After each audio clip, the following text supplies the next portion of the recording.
What a sad and thrilling waste of life. I hardly knew Sir Stephen Darklin, and so I was free to watch Seasmoke fuck with him without much care for what might befall him. We've heard men call the dragons gods before, but this week, men were reduced to their playthings, unwilling participants in fatal games of teasing. Yes, I'll serve you. I'm such a sweet and lonely little dragon. I welcome you aboard, middle-aged man speaking remedial Valyrian flanked by dudes hoisting twigs in my face. S-I-K, J-K, Y-O-U-R-E-D-A-D-N-M-W, T-W-I-G-S-C-N-T-S-A-D-Y-O-U. Rhaenyra's embarrassing dragon auditions should have served to underscore what it really looks like for a beast and his rider to forge a bond of mutual subservience. Imagine the hysterical confusion Adam of Hull must have felt when the sky demon he'd feared his whole life willingly leaned a snout into his hand. Imagine the unbridled joy. Well, technically speaking, bridled joy. Adam experienced soaring through the air for the first time on the back of his dead brother's steed, the restored inheritance of a long-suffering bastard of Driftmark. Now keep imagining it, like in your own mind, because we don't get to feel that touch or take that ride with Adam. Instead, we cut to Rhaenyra recklessly jumping on Syrax too? What exactly? See which of the Greens figured out how to ride two dragons with one ass. House of the Dragon is at its best when it stays with the action, but this week we're presented with an hour of chin-wagging and bad dreaming. We listen as Jason Lannister, recently arrived in the Riverlands, disrespects Prince Aemond by demanding a dragon join his army in the fight for Harrenhal against Daemon and Caraxes, who is a dragon.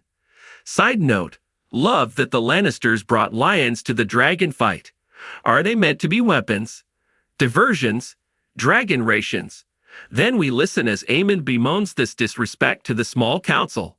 The best thing about the Prince Regent's moaning is it makes Aegon's moaning, in retrospect, more compelling. At least he was working out how to wear a crown that was thrust upon him. Aemond barbecued his older brother for the chance to hold that marble ball, and he's already bellyaching. The first few episodes of Season 2 hyped Aemond as a man of action, but there's something about a claim to the Iron Throne that turns everyone into Hamlet. Rhaenyra stalks the halls of Dragonstone with various confidants. Jace, Mysaria, Bartimos, complaining about stalking the halls of Dragonstone.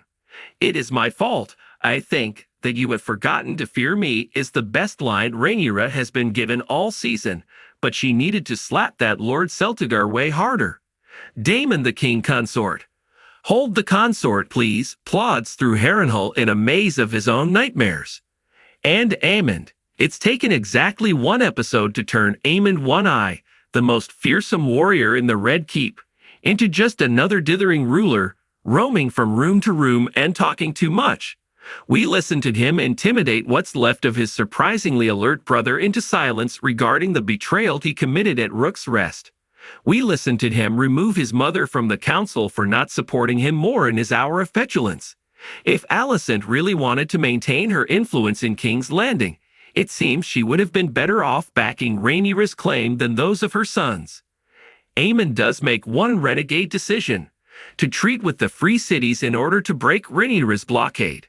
The council believes allying with the glorified pirates of the Triarchy to take on the Sea Snake is a terrible idea, so like any death or glory son of Alicent's, Aemond will almost certainly do it anyway, and the consequences will almost certainly be calamitous.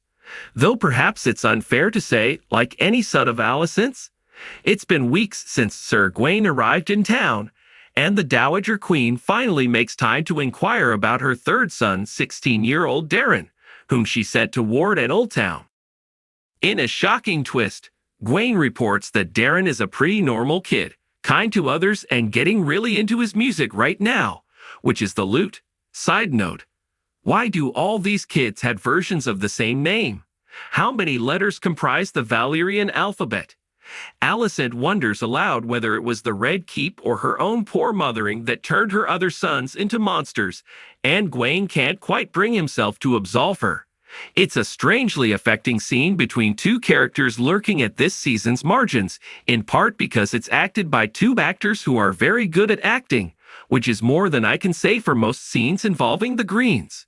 Alas, I fear Gwaine is soon to die. The pluck he brought with him to King's Landing has been quickly reduced to weary glances.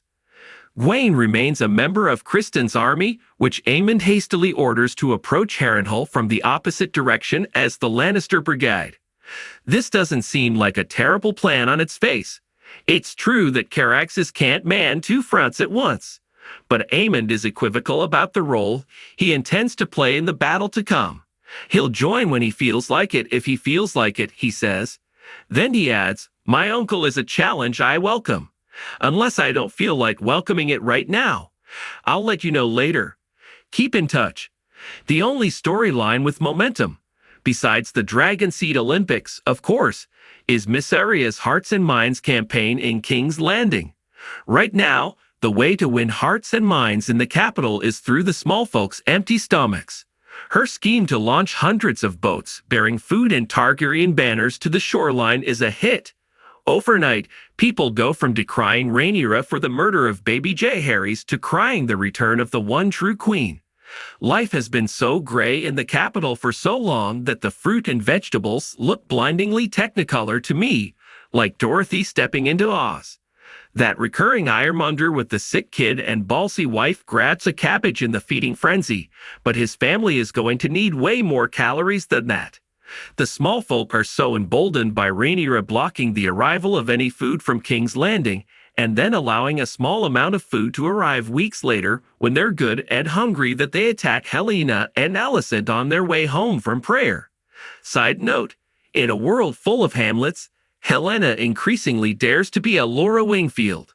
Rhaenyra, for her part, does everything in her power to destroy the narrative momentum by whining to Mysaria about how hard it is to rule her kingdom of almost zero citizens with Daemon beside her or without him. That Mysaria responds with the story of how her own father raped and impregnated her as a child is a hilarious display of victim one-upmanship. Your husband, uncle, is possibly untrue to you? Well, my dad attempted to kill me, so maybe get some perspective. I don't know that it makes a ton of sense that Rhaenyra is now macking on her mistress of whisperers, who happens to be her husband's ex-girlfriend, but at least it's interesting. Far more interesting, in fact, than the peculiar tango being danced between Daemon and Aelys at Harrenhal.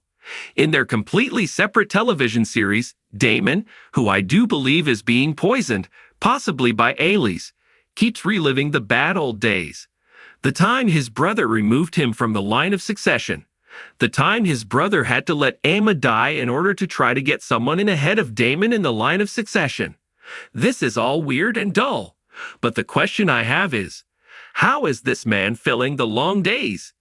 He mostly seems to scamper about having terrible dreams, threatening the Castellan, and liaising with Aelys, a woman who claims to hate him but can't resist his conversation.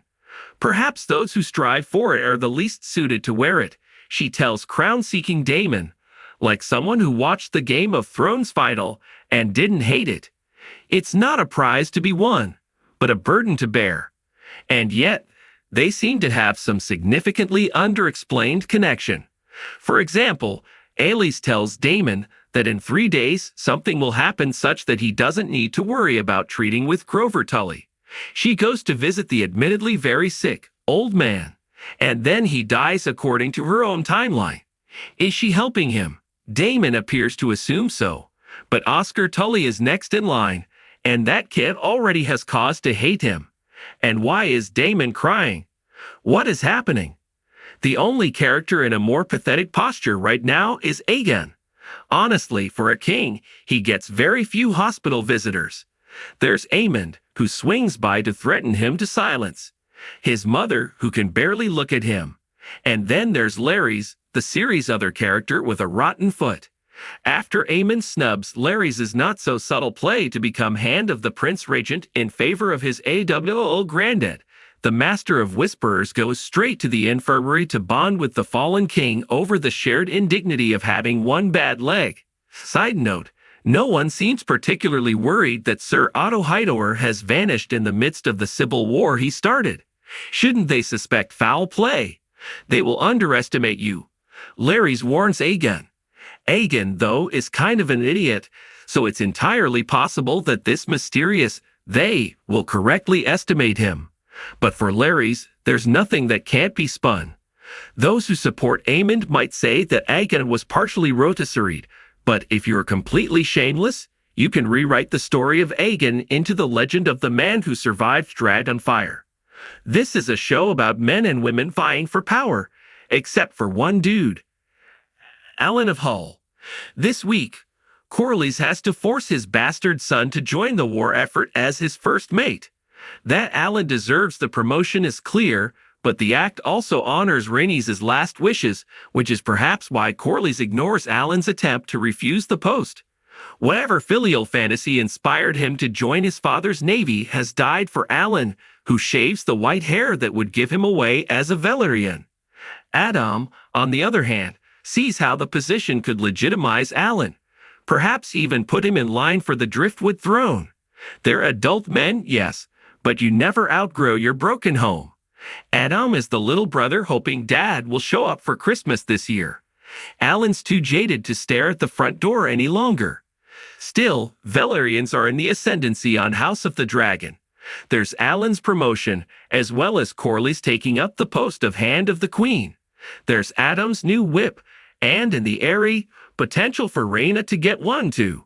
Something that stood out to me about the scene between Steffan and Seasmoke is how strangely ritualistic it seemed for an event that hasn't had much ritual to it. Targaryens are gifted eggs at birth. Sometimes they sneak down to the pits to claim dragons when their parents aren't watching.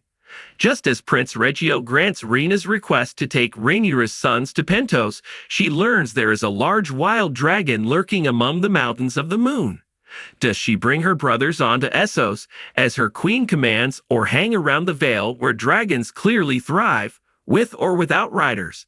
You can almost see her face take the shape of a question mark. So far, this civil war has been a clash of dragons, but its outcome may yet turn on those who harbor the dream of riding one.